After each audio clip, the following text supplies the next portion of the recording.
सभी प्यारे छात्रों का कक्षा 10वीं गणित में स्वागत है और आज हम सीखने वाले हैं प्रश्नावली 1.2 का प्रश्न क्रमांक 1। तो इसमें हमें कितने क्वेश्चन दिए गए हैं? 1 2 3 4 5 5 प्रश्न हमें दिए गए हैं। इनको हमें बहुत अच्छे से सीखना है। तो कॉपी पेन लेकर बैठना है और मैंने आपको पहले भी बताया है, एक अच्छा सा रजिस्टर बना लो। इसमें एक एक सवाल जो मैं करवा रहा हूँ वो सारे लिख लो। क्यों लिख लो? क्योंकि जब आपके एग्ज़ाम होंगे या स्कूल में कोई टेस्ट होगा तो आप रिवीजन कहाँ से करोगे? जब आपके पास प्रॉपर अच्छे ढंग से लिखे होंगे पूरे सॉल्यूशन, तब जाके ना आप उसका रिवाइज कर पाओगे। इसलिए रिवीजन करने के लिए एक अच्छा सा मैथ्स का रजिस्टर बनाओ, फेयर रजिस्टर, जिसमें रेड कलर से क्वेश्चन लिखा होना चाहिए और ब्लू कलर से हमारा आंसर। आप आंसर किसी भी कलर से लिख सकते हो, ब्लू और जो होता है ब्लैक कलर वो मेन होता है। क्योंकि आप दोबारा से वीडियोस लेक्चर देखने बैठ जाओगे तो आपका टाइम और ज़्यादा होगा। हो सकता है कल आपका टेस्ट हो तो आप रजिस्टर में देख के जल्दी जल्दी रिवीजन कर पाओगे। जब कहीं डाउट होगा तभी आप वीडियोस को देखोगे, और वीडियो के अंदर भी अलग अलग क्वेश्चन से हिसाब से बनाए गए हैं, तो आप वही क्वेश्चन देखोगे जिसमें आपको डाउट है। इसलिए मैं लंबे वीडियोस नहीं बनाता। इसके साथ साथ मैंने कुछ क्लास 10th की जो साइंस है आपकी, उसके विज्ञान जिसे आप बोल सकते हो, तो विज्ञान के अंतर्गत मैंने विज्ञान का जो मॉडल पेपर है ना आपका, उसमें 80 MCQs मैंने बनाए हुए हैं। वो जाके देख लेना। बहुत ज़्यादा मेहनत करके अलग अलग पब्लिकेशन के लिए फिर मैंने उसको निकाला है। हर राज्य के लिए काफ़ी इम्पोर्टेंट है, तो वो भी आप देख लेना। साथ में विज्ञान के मैंने 100 क्वेश्चन बताए हैं जो इस साल के लिए काफ़ी इम्पोर्टेंट हैं, इससे बाहर कुछ भी नहीं आएगा, तो वो भी आप देख लेना, ठीक है। तो ये मैंने यहाँ पे जानकारी दे दी है क्योंकि कई बच्चों को पता नहीं होता, इसलिए। चलिए शुरुआत करते हैं पहले क्वेश्चन की। देखो, प्रश्न को सबसे पहले अच्छे से पढ़ लेना चाहिए। इसमें लिखा है कि निम्नलिखित संख्याओं को अभाज्य गुणनखंडों के गुणनफल के रूप में व्यक्त कीजिए। तो आपको ये संख्याएं दी गई हैं, इनको तोड़ना है किस रूप में? अभाज्य गुणनखंडों के रूप में। तो ये चीज आपने अगर अच्छे से पढ़ाई की होगी तो छोटी कक्षाओं में भी आपने ये किया है, और अगर नहीं भी किया है तो कोई बात नहीं, मैं आपको समझाऊंगा। सबसे पहले हम लिखेंगे इसका पहला क्वेश्चन 140 और इसको हल करेंगे, इसको अभाज्य गुणनखंडों में व्यक्त करेंगे। तो चलिए फिर लिख लेते हैं पहला क्वेश्चन।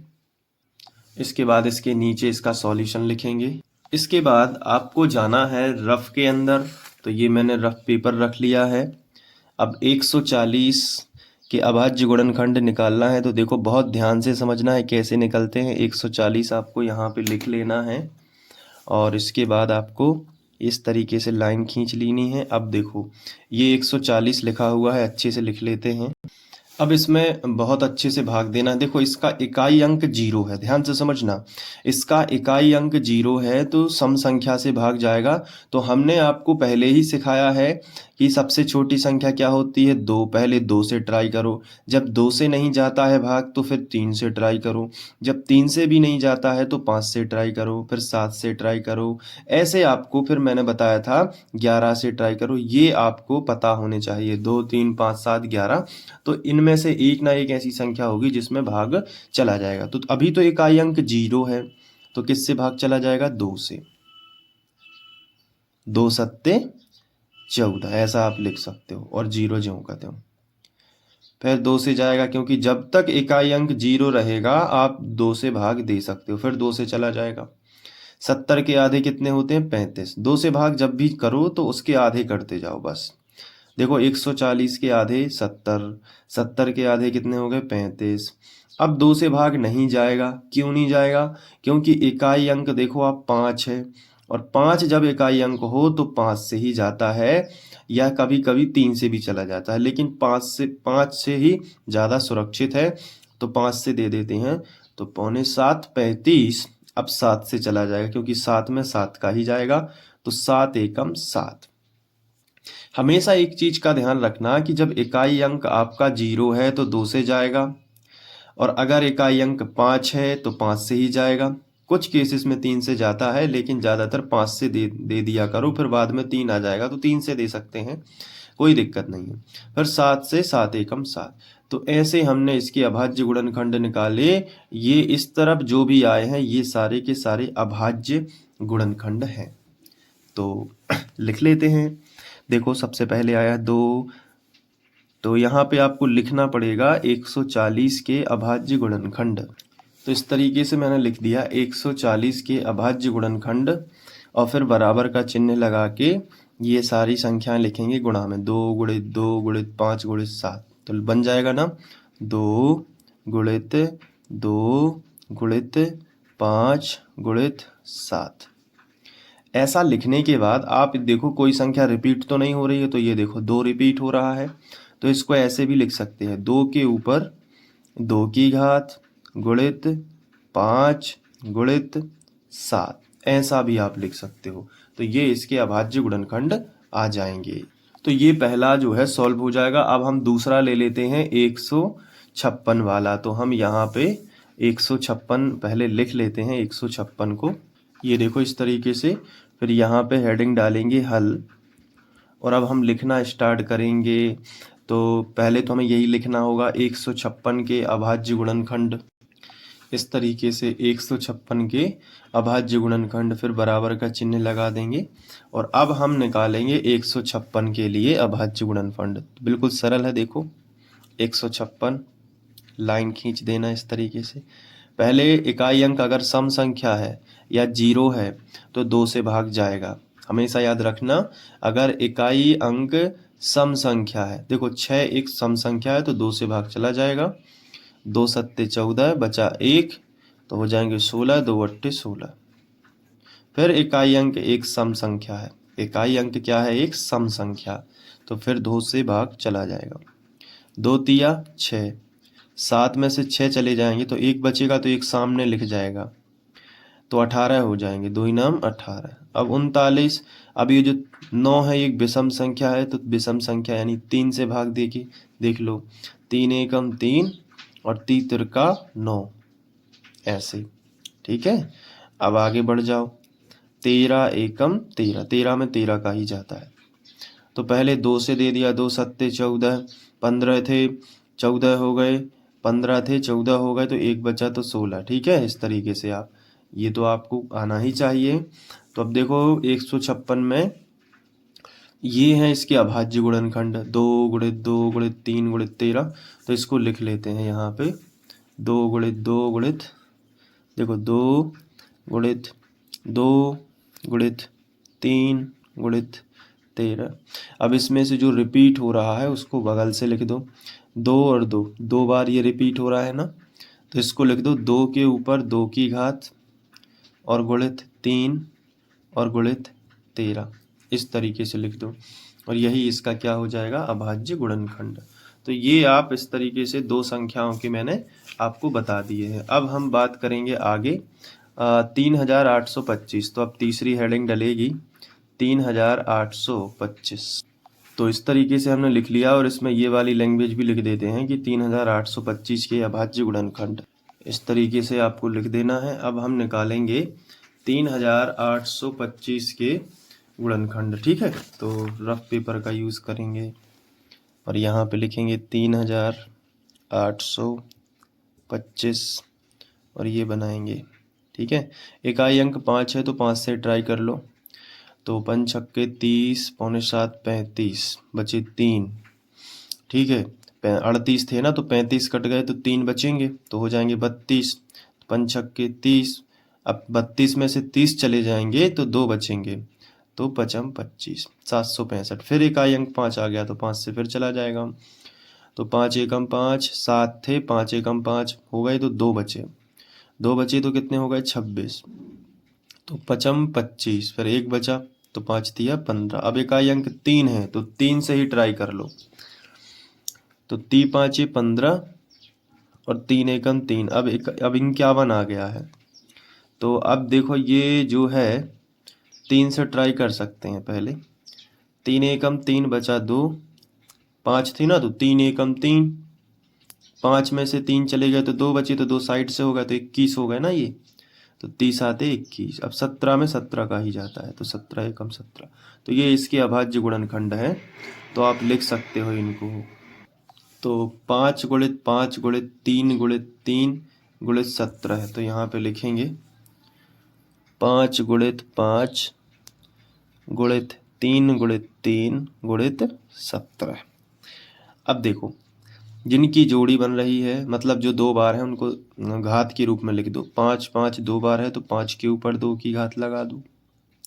3 और 3 दो बार है तो 3 के ऊपर 2 की घात लगा दो और गुणित कर दो 17। यही इसका जो है आंसर आएगा।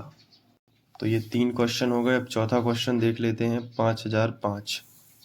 तो यहाँ पे वही लिखना पड़ेगा, 5005। ठीक है।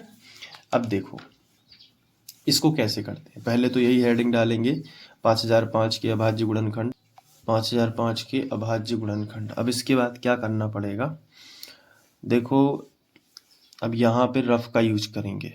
यहाँ पे लिखेंगे 5005। अब भाग करना शुरू करेंगे। तो पहले इकाई अंक 5 है तो 5 से ही कर देंगे। 5 एकम 5, ये डबल जीरो ज्यों के त्यों, और 5 एकम 5। अब देखो ये आ गया 1 यहाँ पे, तो ये बन गई है बहुत ही खतरनाक संख्या। अब इसमें हमें भाग सोचना है। तो पहले हम 3 से सोचेंगे, लेकिन 3 में भाग नहीं जाता, क्योंकि 3 से करेंगे, जैसे मैं आपको करके दिखाऊं इधर, 1001, और यहाँ पे हम भागित कर देंगे 3, तो 3 तिरका 9। ठीक है, 10 में से 9 जाएगा, बचेगा 1। ठीक है, फिर यहाँ 0 आएगा, फिर 3 तिरका 9, 10 में से 9 जाएगा, बचाएगा 1, और ये 1 आ गया। तो 11 हो गए, जो कि 3 से डिवाइड नहीं होंगे पूरी बार। तो 3 के बाद 5 से भी नहीं होंगे, तो 7 से एक बार ट्राई कर लेते हैं। देखो 7 एकम 7, 10 में से 7 जाएंगे, कितने बचेंगे, 3, और ये 0 ज्यों का त्यों, फिर 7 चौके 28, तो 30 में से 28 जाएंगे तो 2 बचेंगे। अब ये 1 उतारा यहाँ पे आएगा। ठीक है, तो 1 हमने ये यहाँ पे लिख लिया। फिर 7 तिया 21, मतलब ये 7 से डिवाइड हुआ 143 बार। तो इसी में हम यहाँ से 7 से लिख देंगे, यहाँ पे 143 लिख देंगे। ठीक है, तो ये भाग चला गया 143 बार। अब 3 है तो यहाँ पे फिर आपको दिमाग लगाना है कि 143 है, तो ट्राई करना तो चाहिए 3 से, क्योंकि इसका इकाई अंक 3 है। तो देखो 3 से अगर हम ट्राई करेंगे तो 143 भागे 3, तो 3 चौके 12, बचेंगे 2, 23 आ जाएगा। तो ये कैंसिल तो नहीं होगा, हो ही नहीं सकता कैंसिल। तो फिर हमें 7 से ट्राई करना चाहिए। तो 143 और 7, तो 7 दूनी 14, वैसे भी नहीं कटेगा क्योंकि 3 बच रहा है। तो अब हमें ऐसी कौन सी संख्या ढूंढनी चाहिए, तो हमने 143 में अब हमने 11 ढूंढी। 7 के बाद 11 ही आती है ना, तो 11, 11 एकम 11, तो 14 में से 11 चले जाएंगे तो कितने बचेंगे, 3, और ये 3, तो 11 तिया 33, मतलब पूरी बार कटेगा। तो इधर हमें आइडिया लगा कि इधर हमें 11 लिखना चाहिए। तो ये कितने बार कट रहा है, 13 बार। ठीक है, तो 11 ही 13 143, फिर 13 से ही भाग दे देंगे। तो इसके जो है गुणनखंड अटपटे आए हैं, 5 गुणित 7 गुणित 11 गुणित 13। तो ये हम अपनी फेयर कॉपी में जाके लिखेंगे कि 5 गुणित 7 गुणित 11 गुणित 13, इस तरीके से। क्लियर हुआ कि नहीं, तो ये आपको लिखना है। तो एक आखिरी और बचा है 74 29, उसको और कर लेते हैं। तो यहाँ पे सबसे पहले लिखेंगे हल, और लिखेंगे 74 29 के अभाज्य गुणनखंड, इस तरीके से। अब 74 29 के जो अभाज्य गुणनखंड हैं, इनको हम यहाँ पे भाग करेंगे, देखेंगे कितने आता है। ठीक है, 74 29। अब यहाँ पे आपको यहाँ पे एक चीज़ लगेगी कि इकाई अंक इसका 9 है, तो हम 3 से भाग कर सकते हैं क्या, तो ट्राई कर लेते हैं कि जाता है कि नहीं। तो 74 29 भागे 3, पूरी बार जाना चाहिए। तो 3 एकम 3, तो 7 में से 3 जाएंगे तो बचेंगे 4, उतारे आ जाएंगे 4। ठीक है, तो वैसे भी 4 बचेंगे, और सॉरी 3 दूनी 6 होना चाहिए, 3 दूनी 6, तो 7 में से 6 जाएंगे, बचेगा 1, उतारे आ जाएंगे 4।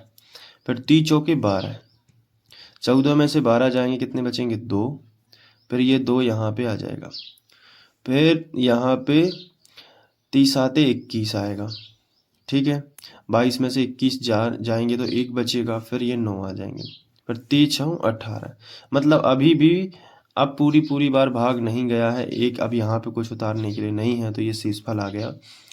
इसका मतलब ये है कि 3 से तो इसमें भाग नहीं जाएगा। तो अब 5 से भी नहीं जाएगा क्योंकि इकाई अंक 5 नहीं है ना 0 है। तो इसमें 7 का भाग ट्राई करना पड़ेगा। पहले 7 का ट्राई करते हैं।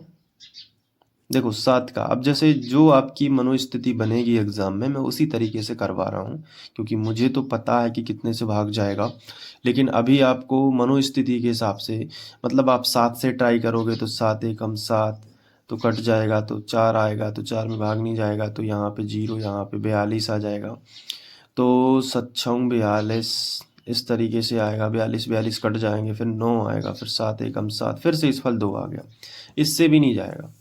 तो कहने का मतलब है कि यहाँ पे जो स्थिति बन रही है भाग की वो ऐसी बन ही नहीं रही है कि 7 से चला जाए। तो अब 11 से ट्राई कर लेते हैं, 74 29। अब क्रम से आगे बढ़ना, ठीक है, क्रम से ही आपको आगे बढ़ना है। तो 11 से ट्राई कर लेना। तो 11 11 छम 66, 11 7 77 तो ज़्यादा हो जाएंगे इस 74 को यदि हम मान के चलें। तो 11 छम 66, तो 4 के मान लेते हैं 14, 14 में से 6 जाएंगे तो यहाँ पे कितने बचेंगे 9, क्योंकि यहाँ पे 8 बचेंगे, 9 नहीं बचेंगे, क्योंकि 8 6 होते हैं 14, यहाँ पे 6 में से 6 जाएगा तो 0, तो 8 बचा, ये 2 हम यहाँ पे लिख सकते हैं। अब 11 7 77, 11 7 कितने होते हैं 77, क्योंकि 11 8 88 82 से ज़्यादा हो जाते, तो 12 में से 7 जाएंगे तो कितने बचेंगे 5 बचेंगे ना, यहाँ पे 7 में से 7 जाएगा 0। अब ये जो है 9 हम यहाँ पे लिख सकते हैं, 9 59, मतलब अभी भी पूरी पूरी बार भाग नहीं जाएगा। 11 पौने 55 और 4 शेषफल रह ही जाएगा, 11 से भी नहीं गया।